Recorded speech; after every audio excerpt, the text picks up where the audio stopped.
নমস্কার। প্রাণারামের মাধ্যমে সম্প্রচারিত ভারত কথার গ্রন্থি মোচনের 592তম পর্বে আপনাদের সবাইকে জানাই সাদর সম্ভাষণ। মহামতি অনন্তলালের পরম আশীর্বাদে আমরা শুনে চলেছি পূর্ণ ভারত কথা। আমরা উপস্থিত রয়েছি ভীষ্ম পর্বে। ভীষ্ম পর্বের অন্তর্গত শ্রীমদ্ ভগবদ গীতার 6ষ্ঠ অধ্যায় ধ্যান যোগের প্রথম পর্বের আলোচনায়।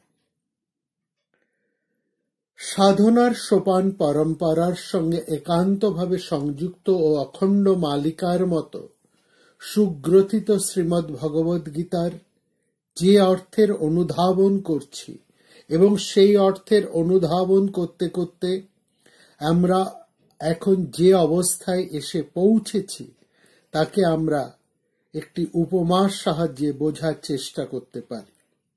সেটি হচ্ছে এই, যে কোনো মন্দিরে প্রবেশ করার সময় আমরা যেমন ক্রমশ তার বাইরের গোপুরম বা নাট মন্দির অতিক্রম করে গর্ভগৃহের দিকে, যেখানে দেবতা অধিষ্ঠিত আছেন, তার দিকে ক্রমশ এগিয়ে যাই, এখানেও এই 6ষ্ঠ অধ্যায়ে শ্রীকৃষ্ণ অর্জুনকে নিয়ে চলেছেন সেই অন্তঃপুরে, গর্ভগৃহে।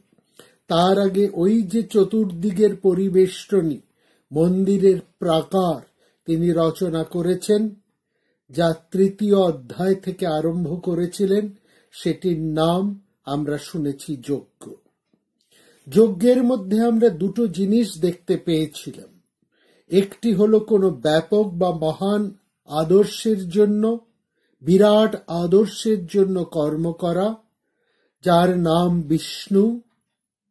যজ্ঞের অধিষ্ঠাতা যিনি, বেবিষ্টি সর্বম, সর্বব্যাপী যার সত্তা, সেই সর্বব্যাপী সত্তার উদ্দেশ্যে আমার সমস্ত ক্রিয়া যখন অর্পিত হয়, তখনই আরম্ভ হয় যজ্ঞ।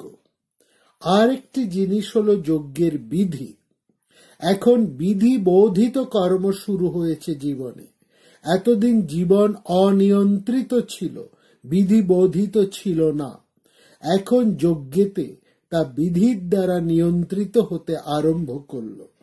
একটা নির্দিষ্ট পরিধির মধ্যে এবং একটি বিশিষ্ট উদ্দেশ্যের দিকে আমাদের সমস্ত কর্মস্রোত প্রধাবিত হতে থাকলো। এই যে একটি কেন্দ্রের দিকে লক্ষ্য রেখে আমি কর্মস্রোতকে নিয়ে চলেছি, সেই কর্মের সঙ্গে আমার ক্রমশ আরো নৈকট্য, আরো গভীরতর সান্নিধ্য লাভের এই যে প্রয়াস, তারই নাম হচ্ছে যোগ। সেই যোগের কথা শ্রীকৃষ্ণ শোনাচ্ছেন অর্জুনকে এই 6ষ্ঠ অধ্যায়। এবং এটা হচ্ছে চিত্তকে, মনকে, ইন্দ্রিয়কে ক্রমশ গুটিয়ে আনা। বাইরে ছড়ানো জিনিস এখন ক্রমশ গুটিয়ে আসছে কেন্দ্রের দিকে। তাই গোটানোর সাধনা কেমন করে চিত্তকে গুটিয়ে আনতে হয়, তারই কথা তিনি এখানে বলবেন। চিত্ত বা মনকে নিয়ন্ত্রণ করা এক দুঃসাধ্য ব্যাপার, কারণ মন অতীব সূক্ষ্ম ও অগোচর থাকায় সে আমার ধরা ছোঁয়া বা নাগালের বাইরে থেকে যায়। আমার গোচরে বা স্থূল রূপে যা আছে তা হচ্ছে আমার দেহ, আর সেই দেহের মধ্যেই আছে প্রাণ এবং মন। তাই ছড়ানো চিত্তকে গোটাবার আগে, স্থির করার পূর্বে চিত্ত যাতে অধিষ্ঠিত, সেই দেহকে স্থির করতে হয়। সেই দেহকে স্থির করবার আগে শ্রীকৃষ্ণ বলছেন, তিনি প্রথমেই পরিচয় করিয়ে দিচ্ছেন এই যোগ অধ্যায়ে, কে যোগী, কাকে আমরা যোগী বলবো বা কাকে যোগী জানবো বলে চিনব, বা কে যোগী হতে পারেন, সেই সম্পর্কে একটা পরিষ্কার ধারণা তিনি প্রথমেই আমাদের কাছে তুলে দিচ্ছেন। বলছেন, অনাশ্রিত अनाश्रित कर्म फलम कार्यं कर्म करोति यः स सन्न्यासी च যোগী না চা না নিরগ্নির চাক্রিয়। বলছে শাস্ত্র যাকে সন্ন্যাস বলে, বলছেন কে যোগী?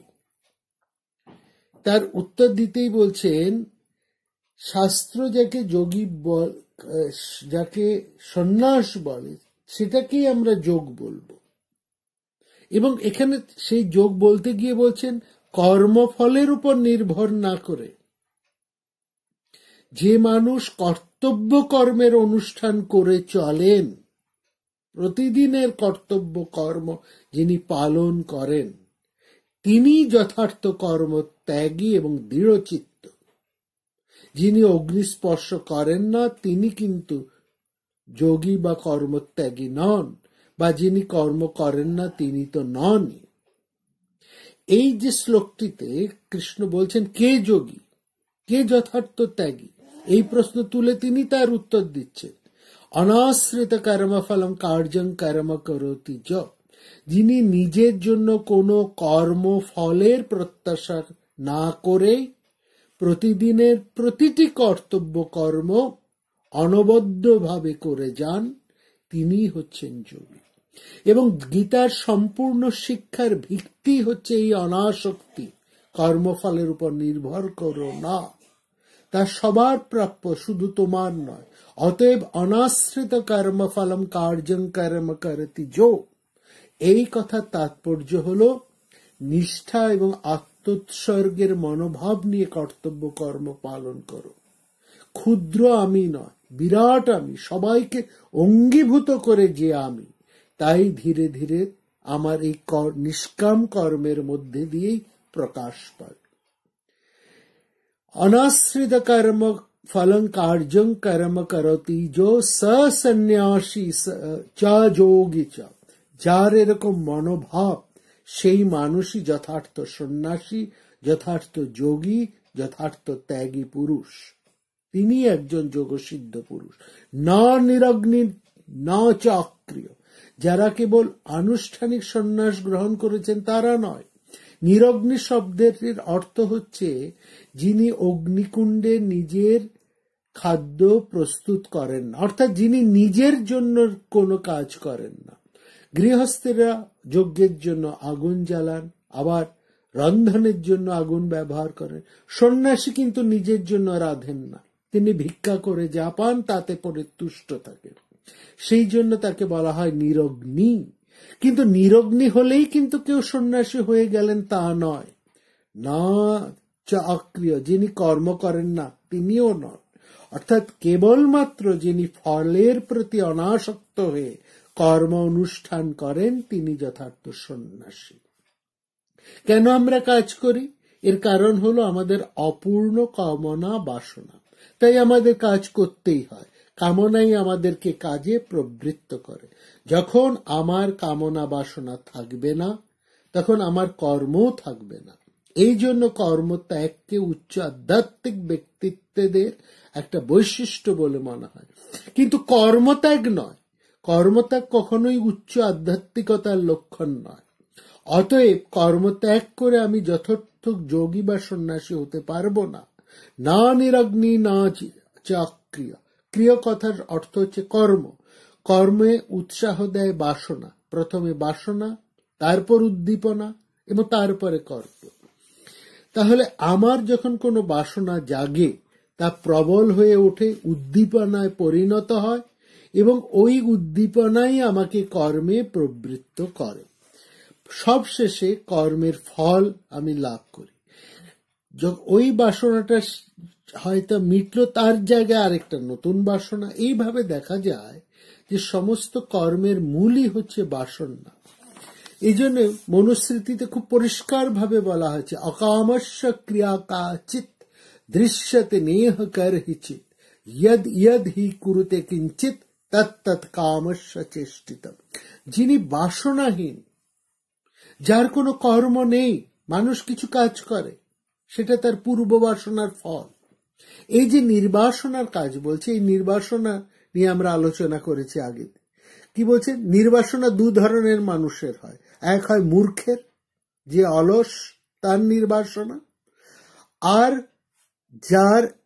যিনি দ্বৈত ভাবকে অতিক্রম করে আধ্যাত্মিক মুক্তি লাভ করেছেন তার নির্বাসনা। ভারতবর্ষ কিন্তু বাসনা শূন্যতাকে কোনো মহৎ গুণ বলে না।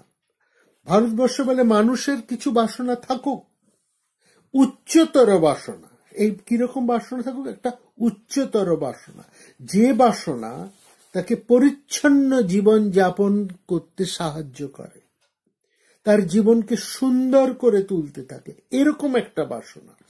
এই ইচ্ছা থেকেই মানুষের মধ্যে এক শিক্ষা আসবে, এক উন্নততর পরিবেশ গড়ে উঠবে। সুতরাং এক উন্নততর জীবনের বাসনা, যে জীবনে সুস্বাস্থ্য, পরিচ্ছন্নতা, শিক্ষা, জনসেবা এবং ধর্ম এইসবের স্থান থাকবে। জনসাধারণের মধ্যে এই সদিচ্ছা জাগিয়ে তুলতে হবে। আত্মজ্ঞান হলে, ঈশ্বরকে জানলে তখনই নির্বাসনা আসে, এবং সেইটার যথার্থ নির্বাসনা। তার আগে নিশ্চয়ই বাসনা থাকবে, তবে সেটা থাকতে হবে এক উচ্চতর বাসনা।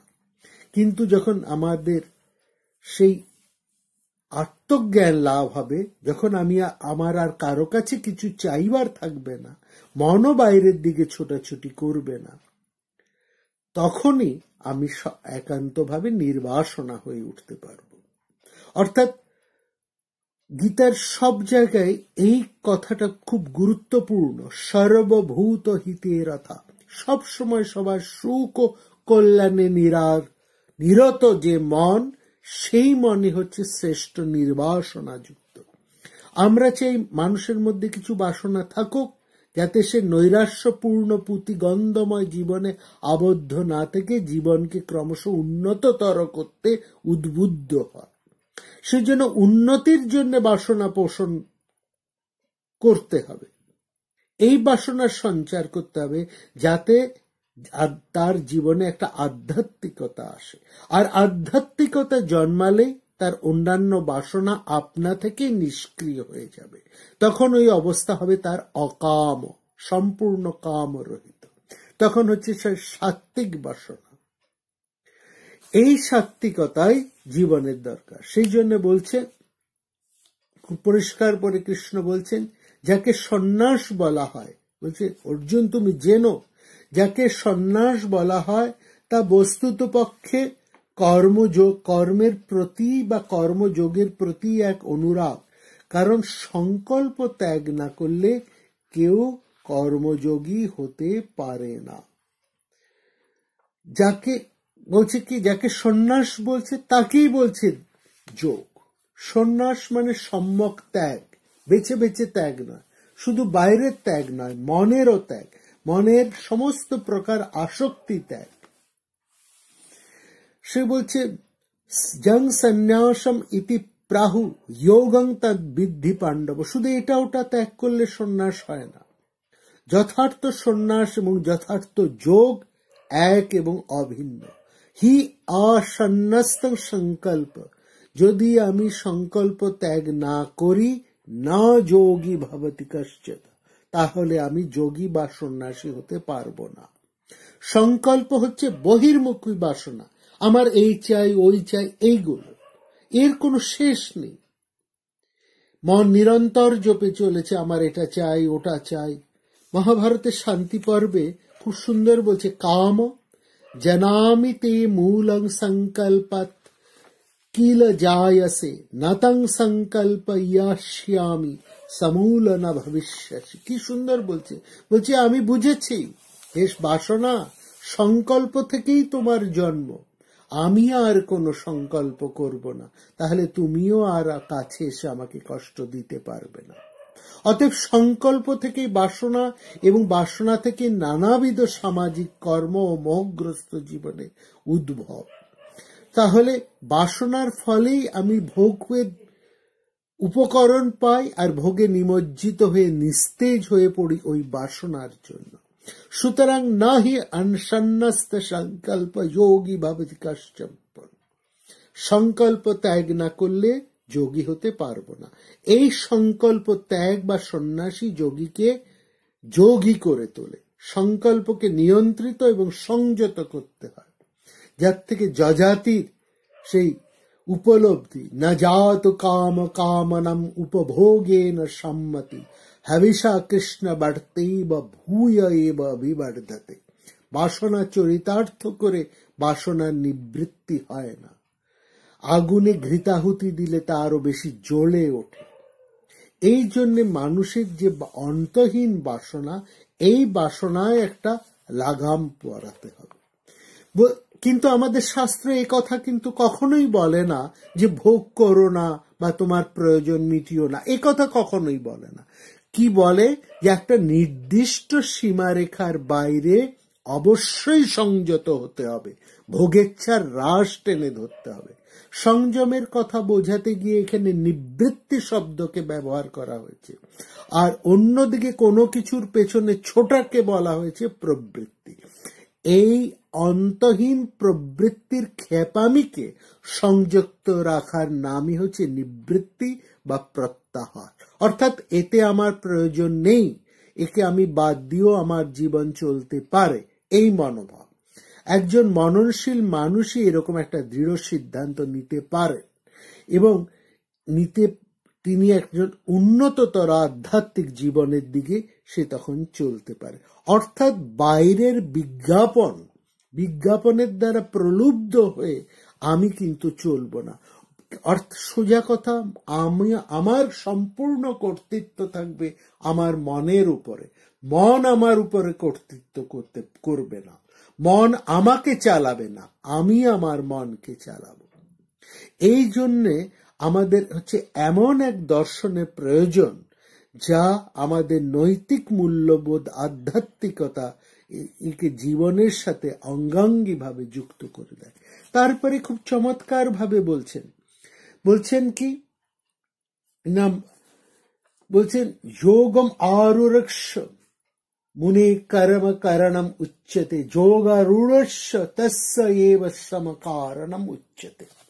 আরুরক্ষ মুনির যোগং কর্ম কারণম উচ্যতে যোগরূঢ়স্য তস্যৈব সমকারণম উচ্যতে।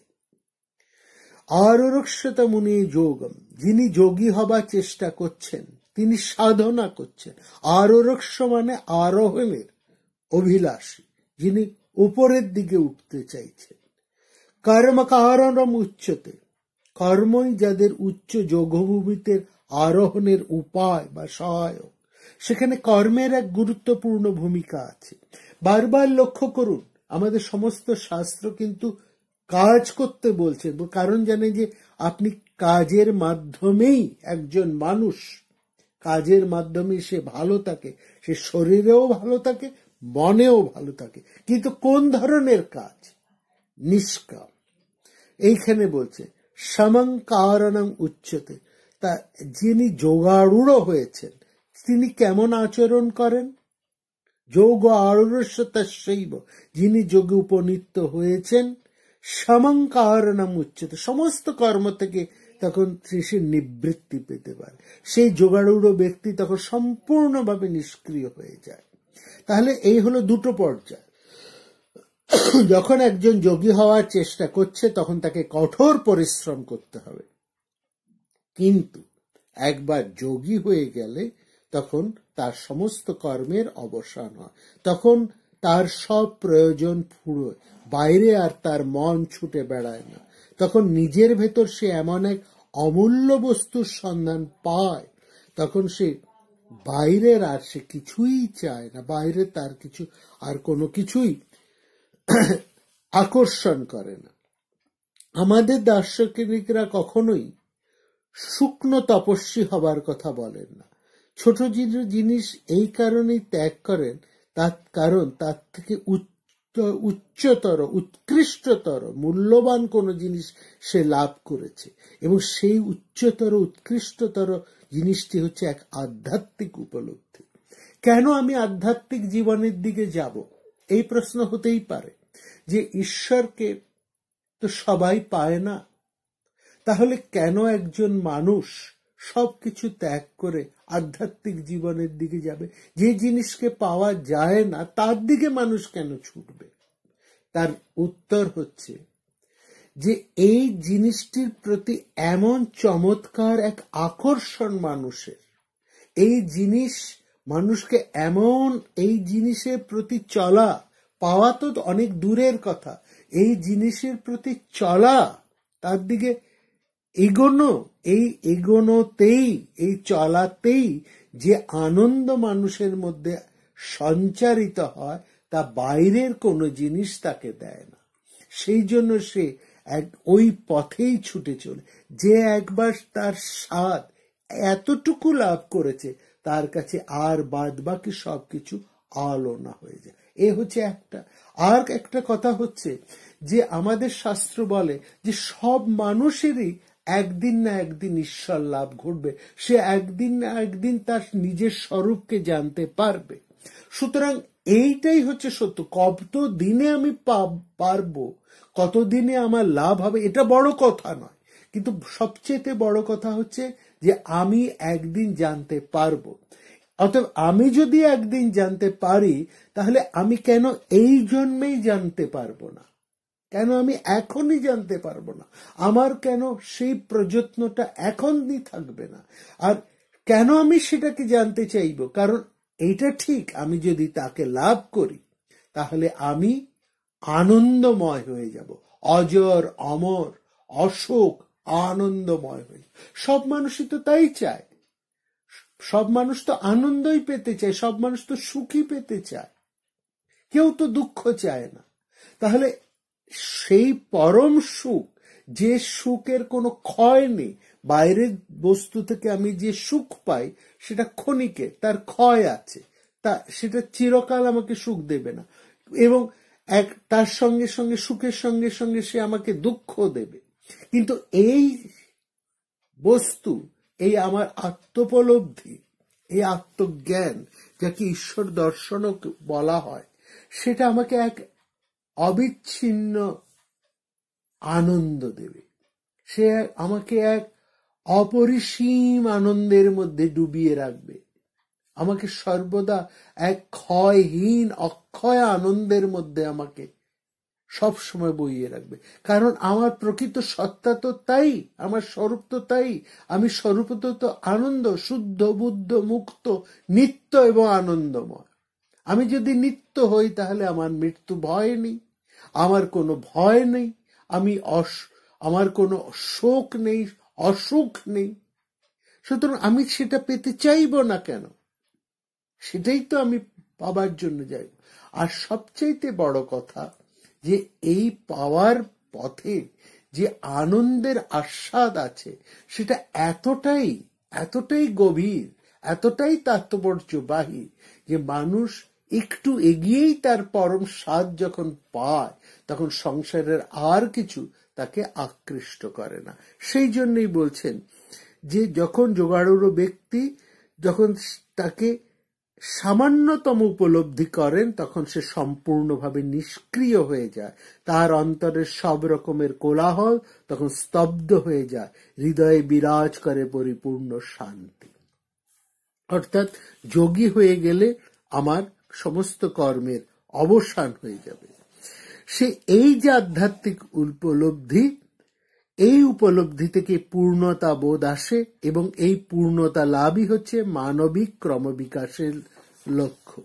অর্থাৎ মানবিক ক্রমবিকাশের লক্ষ্যই হচ্ছে পূর্ণতা লাভ।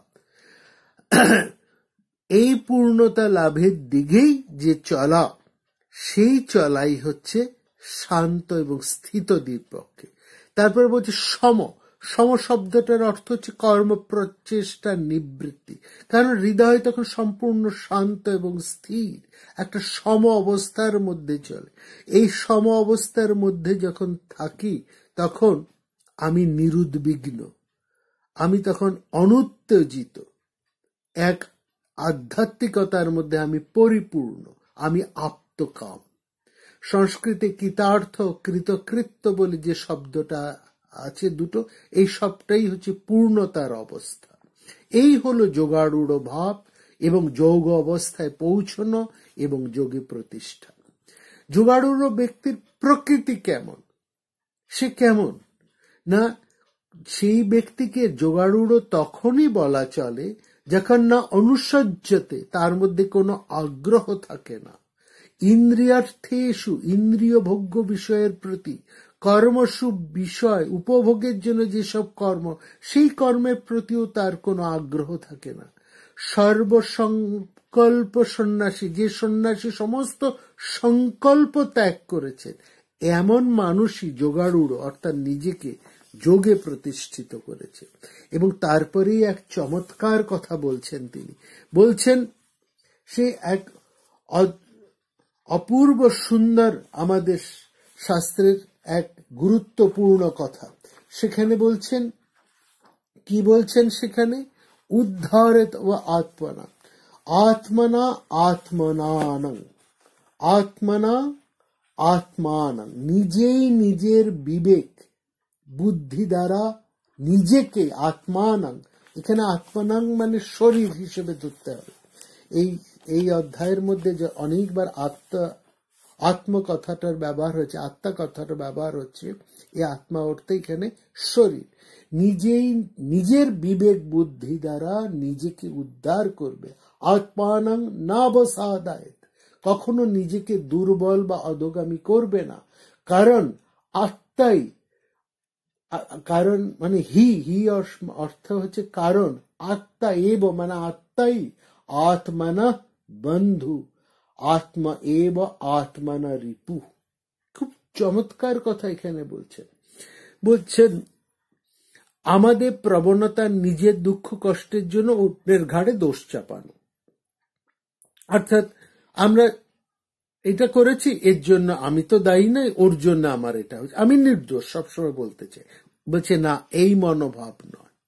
উদ্ধারের আত্মা আত্মানাম, নিজেই নিজেকে উদ্ধার করা যায়, নিজেই নিজে, অর্থাৎ তোমার মধ্যে সেই শক্তি আছে, সেই শক্তি বলে তুমি তোমার খামতিগুলোকে দূর করে নিজেই নিজেকে তৈরি করতে পারবে।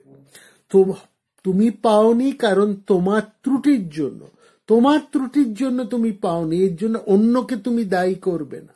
এই যে ভাবনা, আমি আমার জন্যই আমি পাবো এবং আমার জন্য আমি পাইনি এবং আমার প্রচেষ্টাতেই আমি পাবো, এই যে ভাবনা, এই ভাবনা আমাদের আত্মশক্তি যোগাবে, নিজের যোগ্যতা সম্পর্কে আমাকে সচেতন করবে। অতএব না আত্মানম অবসাদায়েত, নিজেকে নিচে টেনে নামাবো না। কেন? আত্মা এবহি আত্মনা বন্ধু, মানুষ নিজেই নিজের বন্ধু, এবং আত্মা এব রিপু আত্মনা, মানুষ নিজেই নিজের শত্রু। কি অদ্ভুত ভাব! আত্মা এবহি আত্মনা বন্ধু, আত্মা এব রিপু আত্মনা, খাঁটি কথা। আমি নিজেই আমার বন্ধু, আবার আমি নিজেই আমার শত্রু। এমনকি যদি আমাকে কেউ কষ্ট দেয় আর আমি যদি তা মনে না রাখি, তাহলে কি সেই আমাকে তা বিচলিত করতে পারে? কিন্তু আমি যদি সেটাকে মনে মনে পুষে রাখি, তাহলে কষ্টটা তো আমার। কষ্টের জন্য দায়ী হলো ঘটনাকে আমি মনের মধ্যে গ্রহণ করছি, বড় করে রাখছি, স্বীকার করছি। এসব অবাঞ্ছিত ঘটনা ভুলেও মনে স্থান দিতে নেই, মন থেকে এগুলোকে ঝেড়ে ফেলার চেষ্টা করুন। সেই সামর্থ্য আমাদের নেই বলে আমরা এসবের দ্বারা প্রভাবিত হই। অতএব আমার যে আন্তঃশক্তি আছে, সেই আন্তঃশক্তিকে আমাকে বাড়িয়ে তুলতে হবে, জাগিয়ে তুলতে হবে। এই চিকিৎসা বিজ্ঞানে বলে আমার চারপাশে এমন বহু জীবাণু ছড়িয়ে আছে যা আমার মধ্যে রোগ সৃষ্টি করতে পারে, কিন্তু আমার দেহ যদি শক্তিশালী হয়, আমার ইমিউনিটি পাওয়ার যদি বেশি হয়, তাহলে আমার মধ্যে কোনো রোগ হবে না, জীবাণু আমার কোনো ক্ষতি করতে পারবে না। কাজেই নিজের ইমিউনিটি শক্তি, নিজের আত্মশক্তিকে বাড়াতে হবে। এটাই হচ্ছে গীতার কথা। এখানে শ্রীকৃষ্ণ সেই কথাটাই বলছে আমি নিজেকে কেন নষ্ট করব? আমি কি উদ্দেশ্যে, আমি তার উদ্দেশ্যে আমার জীবনকে সুনিয়ন্ত্রিত করব। এই স্বাধীনতা আমার। আমি ইচ্ছে করলে জীবনকে এক লক্ষ্যের অভিমুখে পরিচালিত করতে পারি, আবার ইচ্ছা করলে নিজেই নিজের প্রতি শত্রুতা আচরণ করতে পারি। এই জন্য নিজেই তুমি নিজের বন্ধু, নিজেই তুমি নিজের শত্রু। এখানে সব দায়িত্বটা নিজের ওপরে। এই জায়গাটাই আমাকে বুঝতে হবে যে নিজের আত্মশক্তি, নিজের ক্ষমতা, তার উপরে নিজেকে বিশ্বাস করতে হবে, নিজেকেই প্রস্তুত করে তুলতে হবে নিজের সাথে মোকাবিলা করা এবং সেই সঙ্গে সঙ্গে বাইরের জগতের সঙ্গে। এই শ্লোকে এক গভীর মনস্তাত্ত্বিক অন্তর্দৃষ্টি আছে। বলছেন যখন মানুষ নিজেকে বশে আনতে পারে, একজন মানুষ যখন নিজেকে বশে আনতে পারে তখনই সে নিজের বন্ধু হয়ে ওঠে। কিন্তু যে নিজেকে জয় করতে পারেনি সেই নিজের অনিষ্টকারী। এখানে এই জায়গাটা খুব সুন্দর করে বুঝতে পারে। এই পরপর দুটো শ্লোকে এই একই কথা বলছেন। যে না আত্মা, না যে আত্মার দ্বারা, বিবেকযুক্ত মনের দ্বারা আত্মা আত্মা মানে দেহকে জয়, বশীভূত করতে পারে, সেই আত্মা, সেই মন আত্মা নয়, বন্ধু, সেই আত্মাই হচ্ছে বন্ধু। না হলে সে অনাত্মা নয়, সেই অজিতাত্মা, এই অসংযত মনই শত্রুর মতন কাজ করে। অর্থাৎ যে বিবেকযুক্ত মন দ্বারা দেহ ইন্দ্রিয় বশীভূত হয়েছে, সেই সংযত মনই হচ্ছে জীবের বন্ধু। আবার জীবের অসংযত মনই হচ্ছে শত্রুর মতন অনিষ্ট সাধনকারী। বলছেন আমি আমার বন্ধু, আমি আমার শত্রু। তাহলে কখন আমি আমার শত্রু আর কখন আমি আমার বন্ধু? না, যে আত্মা আত্মাকে জয় করেছে সেই আত্মাই আত্মার বন্ধু, এবং যে আত্মা আত্মাকে জয় করতে অসমর্থ সেই আত্মাই শত্রু। এখানে আত্মা বলতে কিন্তু বুঝতে হবে শরীর। এখানে বলছেন যখন আমি আমার মন এবং ইন্দ্রিয়গুলোকে নিয়ন্ত্রিত না করে, পরিশীলিত না করে তাদেরকে খেয়াল খুশি মতন চলতে দিই, তখন আমি নিজেই নিজের শত্রু হয়ে উঠি। এই হচ্ছে মূল শিক্ষা।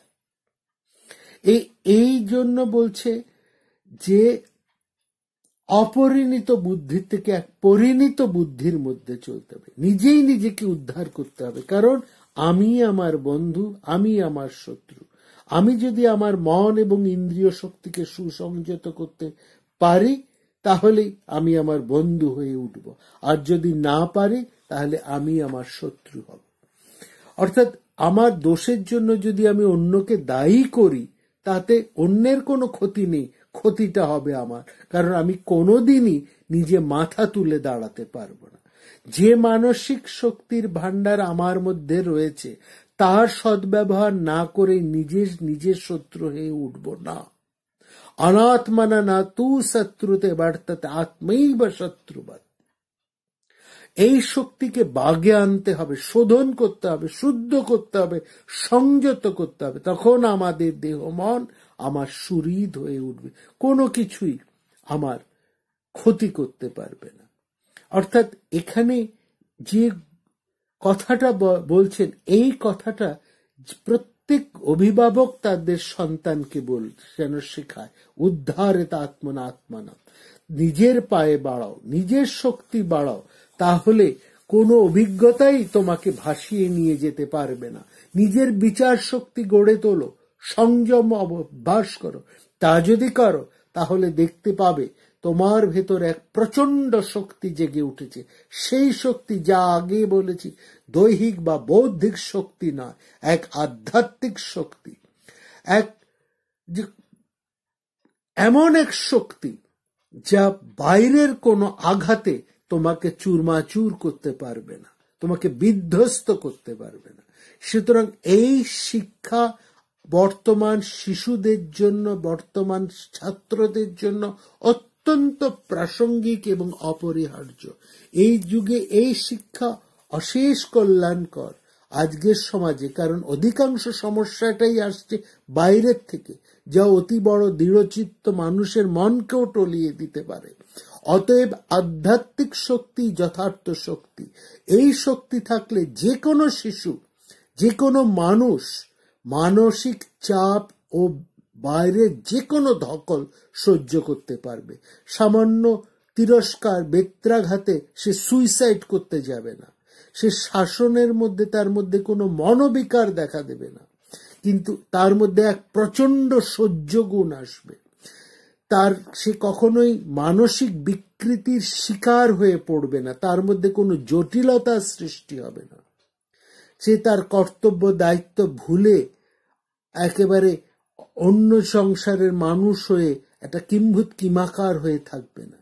এই বর্তমান সময়ের এই যে সমস্যা, এই যে আজকের যে সমাজ, এই সমাজে বেঁচে থাকতে হলে, সত্যিকার মানুষ হয়ে উঠতে হলে প্রত্যেকের মধ্যেই এই আধ্যাত্মিক শক্তিকে জাগিয়ে তুলতে হবে। এই শিক্ষাই হচ্ছে এই ষষ্ঠ অধ্যায় শিক্ষা। এখানে আমাদের আত্মবলের, কি করে আমরা আত্মবল বাড়িয়ে আমাদের আধ্যাত্মিক শক্তি অর্জন করতে পারবো এবং আত্মবলের অধিকারী হতে পারবো, বাইরের জগতে চাপ সহ্য করতে পারবো, তার কথাই এখানে বারবার বলছেন। এইখানেই এরপর শ্রীকৃষ্ণ ধ্যানের প্রক্রিয়াগুলো পরপর বলছেন যে একজন মানুষ জিতেন্দ্রিয় এবং প্রশান্ত চিত্ত, যার শীত এবং উষ্ণতা, সুখ এবং দুঃখ, মান এবং অপমান সমস্ত অবস্থায় সমান, সেই মানুষই পরমাত্মা তত্ত্বের উপলব্ধিতে সবসময় নিবিষ্ট থাকেন। জিতাত্মন, যিনি নিজের আন্তঃশক্তি সমূহকে জয় করেছেন। এখানে আত্মা শব্দটি আমি বারবার বলছি, এখানে আত্মা শব্দের অর্থ হচ্ছে শরীর। এই আত্মা শব্দের অর্থ কখনো শরীর, কখনো ইন্দ্রিয়গ্রাম, কখনো মন, কখনো অনন্ত সত্তা। এখানে এই অধ্যায়ে এই আত্মাকে আমরা বুঝব শরীর। শরীর এবং তার আসন, এদের মধ্যে শরীর হচ্ছে আত্মা, যা এক আসনের মধ্যে বসে এবং এই আসনটা হচ্ছে অনাত্ম। অর্থাৎ যিনি জিতাত্মন, যিনি আত্মাকে জয় করেছেন। আত্মা কি? আত্মা হচ্ছে শরীর, এখানে ইন্দ্রিয় এবং মন বিশিষ্ট। জিতাত্মন, যিনি আত্মসংযমের মাধ্যমে নিজেকে জয় করেছেন। প্রশান্ত চিত্ত মানুষ, এই আত্মসংযম থেকে আসে চিত্তের যথার্থ স্থৈর্য, যথার্থ শান্তি। মানুষের অশান্তি কেবলমাত্র তার ইন্দ্রিয় স্তরে, মানসিক স্তরে। এই স্তরগুলো অতিক্রম করলে সবকিছুই শান্তিতে পরিপূর্ণ। অতএব এই শক্তিগুলোকে নিয়ন্ত্রিত করতে গেলে এই স্তরে মনকে একাগ্র করতে হবে, তারপরই চিত্ত শান্ত হবে। পরমাত্মা সমাহিত, এইরকম মানুষই পরমাত্মায় পূর্ণ প্রতিষ্ঠিত এবং নিবিষ্ট চিত্ত হতে পারে। শীতোষ্ণ সুখ দুঃখেষু তথা মানপানয়, মন সবসময় স্থির ও প্রশান্ত। এমনকি আমাদের প্রাত্যহিক জীবনের শীত, উষ্ণতা, সুখ, দুঃখ, মান, অপমান এর মতো নিয়ত পরিবর্তনশীল অবস্থার মধ্যেও সে সবসময় স্থির এবং প্রশান্ত। প্রশান্তস্য হচ্ছে অচঞ্চল প্রশান্তি। যখন আমি প্রশান্ত, তখন মান বা অপমান, শীত বা উষ্ণতা, সুখ বা দুঃখ কোনো কিছুই আমার মনকে বিচলিত করতে পারে না। এইটা হলো যোগের ফল। একমাত্র যোগই মানুষকে মুক্তি দিতে পারে। এখন আমরা মুক্ত নই, কারণ আমরা প্রকৃতির চাপের কাছে নতি স্বীকার করি, কিন্তু যোগ অবলম্বন করলে আমরা মুক্ত হতে পারবো। বাইরের কোনো কিছুই আমার উপরে আর হুকুমদারি করতে পারবে না। আমি নিজেকে কন্ট্রোলে রেখে আমার নিজের প্রশান্তিকে সমস্ত দেহে মনে ছড়িয়ে দিতে পারব। এবং এখানে বলছেন, যার হৃদয় জ্ঞান এবং বিজ্ঞানে পরিতৃপ্ত এবং অবিচলিত, যিনি জিতেন্দ্রিয় এবং যার কাছে মাটি, পাথর এবং সোনার মূল্য সমান, সেই মানুষকেই যোগারূঢ় বলা হয়। জীবনের এই পর্যায়ে বাইরের বিষয়গুলো যখন আর আমাকে আকর্ষণ করে না, তখন আমি মুক্ত, তখন আমি আত্মস্থ। এইরকম মানুষকেই বলা হচ্ছে একজন যথার্থ যোগী। যুক্ত শব্দের অর্থ যোগে সুপ্রতিষ্ঠিত। কিভাবে? জ্ঞান বিজ্ঞান তৃপ্ত আত্মা, জ্ঞান বিজ্ঞানের দ্বারা পরিতৃপ্ত।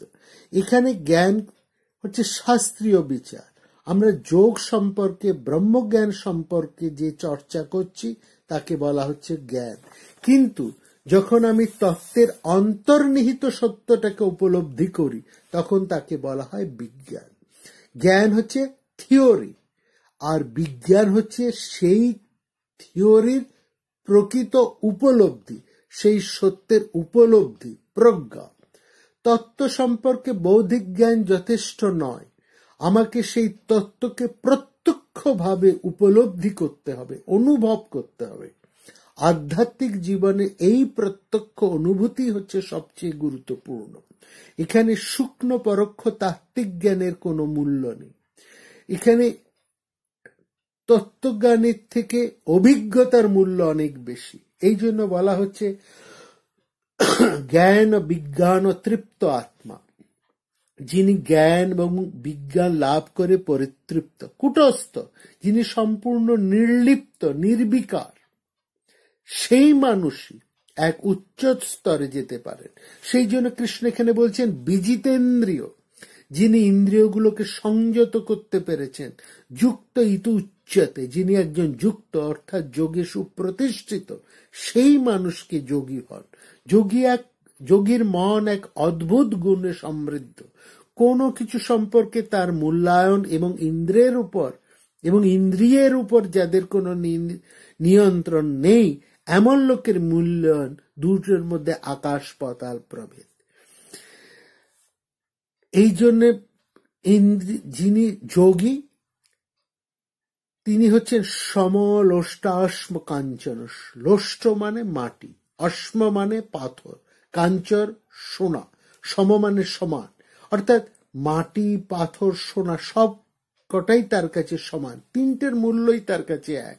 এই হলো যোগীর দৃষ্টিভঙ্গি। অর্থাৎ বাস্তবিক ইন্দ্রিয় সুখ, চরিতার্থ তার কাছে কোনো দামই নেই। এই স্তরের মানুষ এক অদ্ভুত সমত্ব গুণের, ভেদ জ্ঞান রহিত মনোভাবের অধিকারী হয়।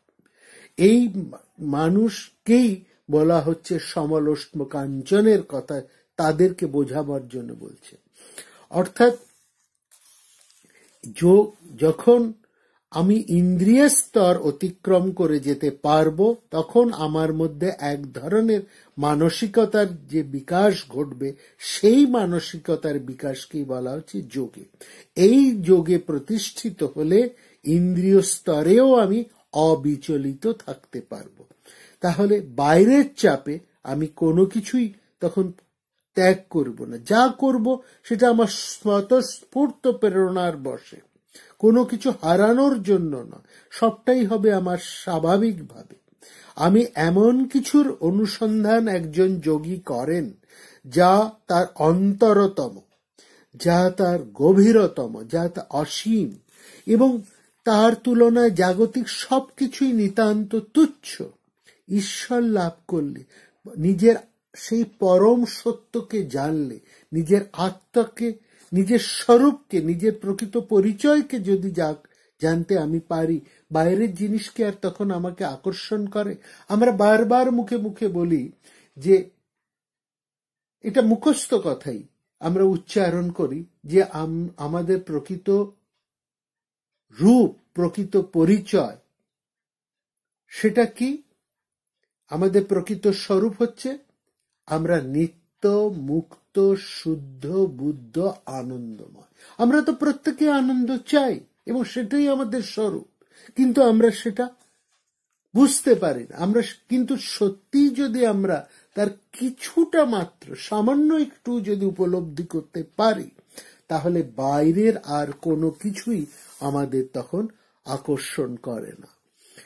কারণ আমরা এটা পারি না বলেই আমরা ইন্দ্রিয়ভোগ্য বিষয়গুলোকে বেশি মূল্য দিই। তার ফলে যা সত্যি আমাদের মহার্ঘ বা কল্যাণকর, তার আমরা অবমূল্যায়ন করি। আমরা সেই আসল জিনিসকে ফেলে, আমরা আসল রত্নকে ফেলে আমরা কাছ নিয়ে মগ্ন হয়ে আছি।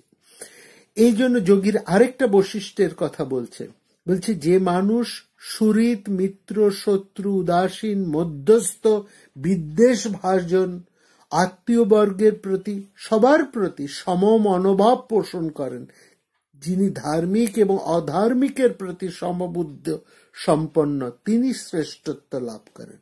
সুহৃদ মিত্র দুজনকে বলছে, সুহৃদ মিত্র শত্রু, এই সবার সঙ্গে যিনি করছেন। সুহৃদ মিত্র ওরি উদাসীন মধ্যস্থ দেশ বন্ধুষু সাধুষ্যপি চ পাপেষু সমবুদ্ধি বিশিষ্যতে। খুব চমৎকার কথা বলছেন যে সুহৃদ মিত্র কিরকম মানুষ হবেন। একজন যোগী না, তিনি সমদর্শী।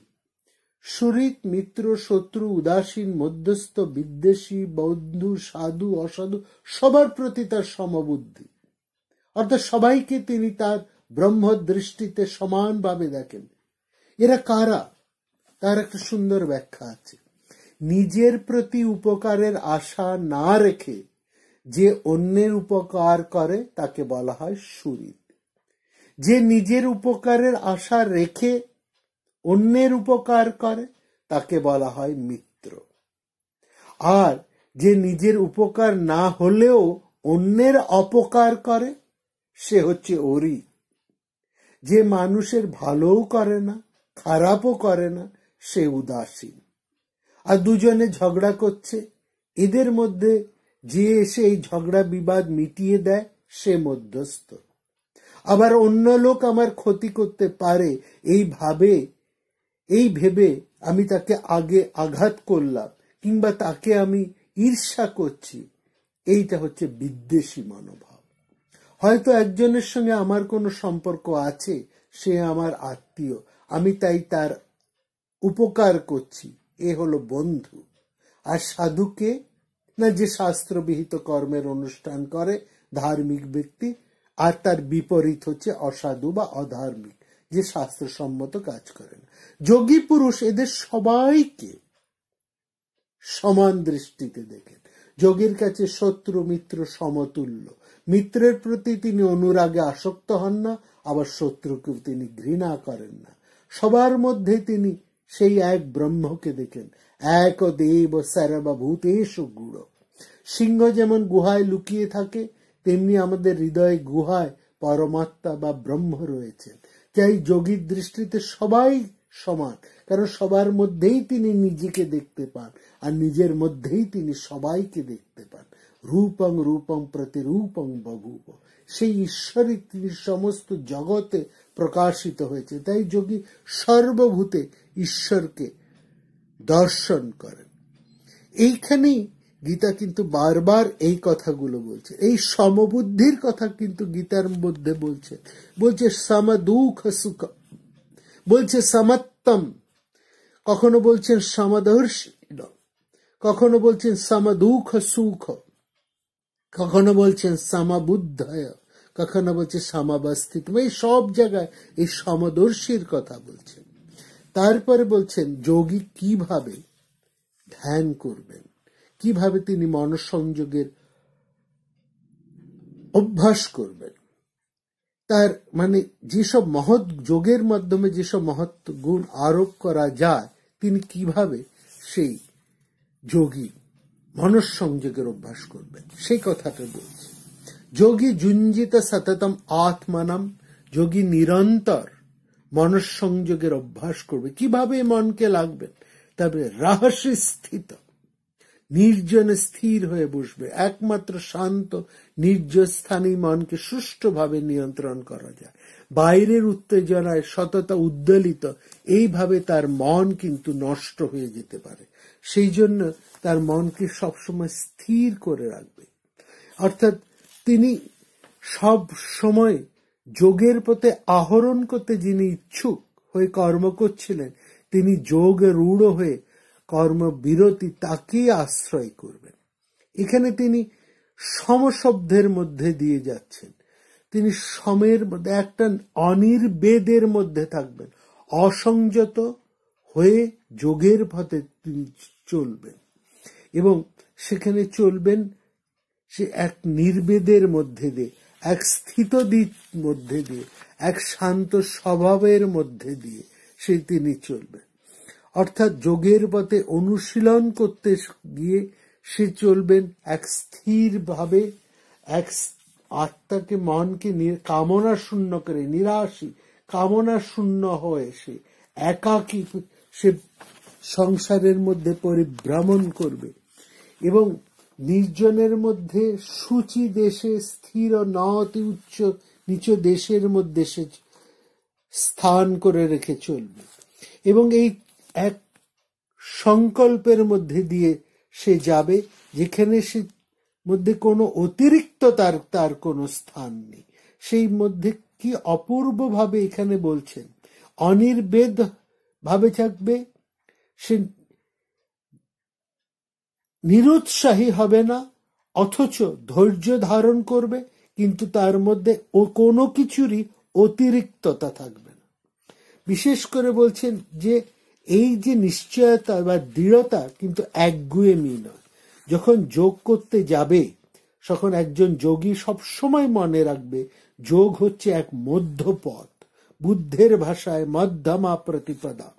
সাধকরা, মহাপুরুষেরা নিজেদের জীবনে এই অনুষ্ঠানগুলো করে দেখিয়ে যান মানুষের শিক্ষার জন্য। বুদ্ধদেব যখন এই জ্ঞানের জন্য লালায়িত হয়েছিলেন তখন তিনি দৃঢ় কণ্ঠে বলেছিলেন, ইহাসনে শুষ্যতে মে শরীরং স্তাগস্তি মাসং প্রলয়ং চ জাতু অপ্রাপ্য বোধিং বহুকল্প দুর্লভং নৈব সনাৎ কায়মরশ্চলস্যতি। কি কঠোর ব্রত তিনি ধারণ করেছিলেন, সংকল্প করেছিলেন আমার সবকিছু চলে যাক, দেহ অস্থি চর্ম সার হোক, লয় বা বিনাশ প্রাপ্ত হোক, এ সাধন আমি ত্যাগ করছি না যতক্ষণ না আমি জ্ঞান লাভ করছি। আহার বিহার নিদ্রা সবকিছু ত্যাগ করে দৃঢ় সংকল্প নিয়ে সেই কঠোরতায় বুদ্ধদেব ব্রতী হয়েছিলেন। কিন্তু তিনি দেখলেন এই কঠোরতার ফলে তার চিত্তের বা মনের মূর্ছা ভাব এসে উপস্থিত হচ্ছে। অর্থাৎ কোথায় তিনি জ্ঞান লাভ করবেন না, তার জায়গায় তিনি অজ্ঞানের দিকে ঢলে পড়ছেন। তখন এক আকাশবাণী তিনি শুনতে পেলেন, মধ্যপন্থাকে অবলম্বন করো। সুন্দরভাবে এই গিরিশচন্দ্রের সেই বুদ্ধ চরিতের মধ্যে এই গানটি তিনি বেঁধেছেন এই মধ্যপন্থাকে দিয়ে। আমার এই সাধের বিনা যত্নে গাথা তারের হার, যে যত্ন জানে বাজায় বিনে উঠে সুধা অনিবার, তানে মানে বাদলে ডুরি তারে শতদার বয় মাধুরী, বাজে না আলগা তারে টানে ছিঁড়ে কোমল তার। সাধের বিনার মরম যে জানে সে তো তার বাধা না টানে, যে জোর করে ডোর বাঁধবে টেনে বিনা নীরব রবে তার। ভারী বুদ্ধচরিতে অপূর্ব গান। ভগবান সেটাই এখানে বলছেন, অতি ভোজন করলেও যোগ হয় না, আবার অনশন করলেও যোগ হয় না। আবার কেউ যদি মনে করেন আমি ঘুমোবই বা না, একেবারে বিনিদ্রহের যে নিদ্রাহীন জীবন আমি কাটাবো, তাহলেও তার যোগ হবে না। আবার দিনরাত ঘুমোলেও তার যোগ হবে না। সবসময় মনে রাখতে হবে যে আমাকে একটা স্থির পথের মধ্যে, এক মধ্যপথের মধ্যে দিয়ে যেতে হবে। অর্থাৎ নিয়ত মানস, সংযত চিত্ত হয়ে মনকে সমাহিত করে আমাকে স্থির করে শান্তির মধ্যে দিয়ে আমাকে চলতে হবে এবং ঈশ্বর সবসময় সংযুক্ত হয়ে আমাকে চলতে হবে। আমি যদি সেখানে কেমন এই কথাটাকে ভারী চমৎকার করে বলছেন যে আমি যেন কোনোটারই কোনো কিছুতে বাড়াবাড়ি না করে ফেলি। বলছেন অর্জুন, কৃষ্ণ বলছেন অর্জুন অতি আসনতা, অতি ভজনকারী কিন্তু যোগ হয় না, না আস্তি একান্তম না আসনতা, একেবারে যে অনাহারে তারও যোগ হয় না। অতি স্বপ্নশীলস্য, যে অত্যন্ত নিদ্রালু তারও যোগ হয় না। আর যে সবসময় জেগে থাকে, ঘুমোয় না, না জাগ্রত এই বছর, তারও যোগ হয় না।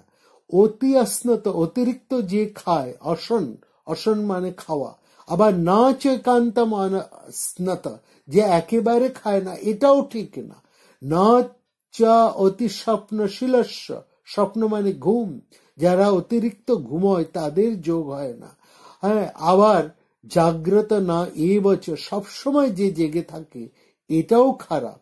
অর্থাৎ তাকে দুটোর মাঝামাঝি একটা মধ্যপথে চলতে হবে। সেই জন্য বলছেন যুক্ত আহার বিহারস্য কর্মসু যুক্ত চেষ্টস্য, নিয়মিত চেষ্টাকারী, যুক্ত স্বপ্ন অববোধস্য, পরিমিত নিদ্রা ও জাগরণকারী, যোগ দুঃখ, তারই যোগ বা ধ্যান হয়। সংসার দুঃখ নাশক যোগের স্বাদ সে পাবে। এইভাবে যদি যোগের অনুশীলন করতে পারি ঠিক মধ্যপথ থেকে, অর্থাৎ প্রাণকে যথাযথভাবে রেখে, প্রাণকে কোনোভাবে আঘাত না করে, তাহলেই যোগ সর্বদুঃখ হর হয়ে ওঠে। কেননা প্রাণকে আমার বিকশিত করতে হবে। এই প্রাণ রূপেই আমার অন্তর্যামী আমার হৃদয়ে অধিষ্ঠিত হয়ে আছেন। সেই প্রাণকে বিকশিত করা, পরিস্ফুট করা, ফুটিয়ে তোলা, এই হলো আমাদের জীবনের লক্ষ্য। সেই জীবন থেকে আমি ভ্রষ্ট হয়ে যাব যদি যোগকে সংকীর্ণ এক পেশে দৃষ্টি দিয়ে অনুসরণ করি। যদি মনে করি যে সমস্ত ভোগ থেকে জীবনকে বঞ্চিত করে না রাখলে যোগ হবে না, এইরকম একটা জেদের বশবর্তী হয়ে কোনো যোগানুষ্ঠান কিন্তু আমাদের হতে পারে না। প্রকৃতির স্বাভাবিক বিকাশের ধারা ধরেই সাধককে যোগের পথে অগ্রসর হতে হবে। প্রকৃতির বিরুদ্ধাচরণ করে, জোর জুলুম করে নয়। সে কথাই ভগবান কৃষ্ণ অভ্রান্ত ভাষায় শুনিয়েছেন, এবং শুনিয়ে তিনি সেখানে বলছেন যদা বিনিয়তং চিত্তম আত্মনি এব অবতিষ্ঠতে তদা সর্বকামভ্য নিস্পৃহ যুক্ত ইতি উচ্যতে। আমি যুক্ত বা অযুক্ত তার যাচাই এই সব শ্লোকের দ্বারা নিজেকে করতে হবে। তখনই আমি যোগে আড়ুড়ো বা যোগভ্রষ্ট বা এখনো যোগের পথে পা দিয়েছি কিনা, কি অবস্থায় আছি, সব তার থেকে যাচাই হতে পারবে। যোগের সংজ্ঞায় ভগবান এই অধ্যায় বিশেষ করে দেখিয়ে দিলেন যে দুঃখ কষ্ট পাওয়াটাই যোগ নয়, দুঃখ কষ্ট থেকে বিরতি যেটা, সেটাই যোগ। যস্মিন স্থিত ন দুঃখেন গুরুণানপি বিচাল্যতে। সেই জন্য আমাদের শাস্ত্রে বলা হয়েছে যোগ শব্দটা আসলে বিয়োগ বোঝায়। কিসের বিয়োগ? দুঃখের বিয়োগ। দুঃখ ত্রাণ, দুঃখ সংযোগ বিয়োগং যোগ সঙ্গীতম। সেই যোগের আমরা আকাঙ্ক্ষা করি যে যোগের ফলে আমরা সমস্ত দুঃখ থেকে বিযুক্ত বা বিমুক্ত হতে পারি। এই যোগকে তিনি চেনাচ্ছেন। যোগ করতে হলে কি করতে হবে আমরা শুনলাম। সমস্ত মনকে, ইন্দ্রিয়কে, প্রাণকে গুটিয়ে আনতে হবে, কেন্দ্রস্থ করতে হবে। গুটিয়ে এনে কি করতে হবে সেটি তিনি উপদেশ দিচ্ছেন ষষ্ঠ অধ্যায়, যা আমাদেরকে বিশেষভাবে অনুধাবন করতে হবে। আগামী পর্বে আমরা সেই কথাই শুনব যা আমাদেরকে বিশেষভাবে উপলব্ধি করতে হবে, বুঝতে হবে। যোগের পথে চলতে যাবার যে দুটো পরম কথা শ্রীকৃষ্ণ আমাদেরকে এই পর্বে বলছেন, আমরা শুনব আগামী পর্বে।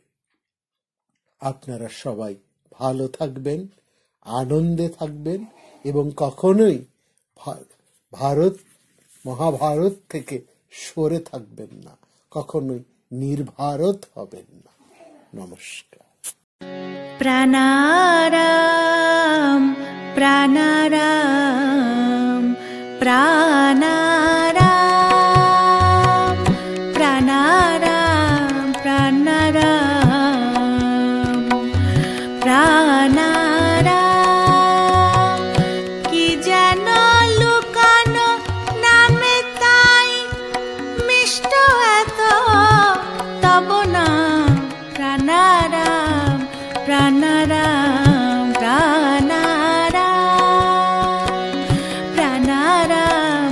প্রাণারাম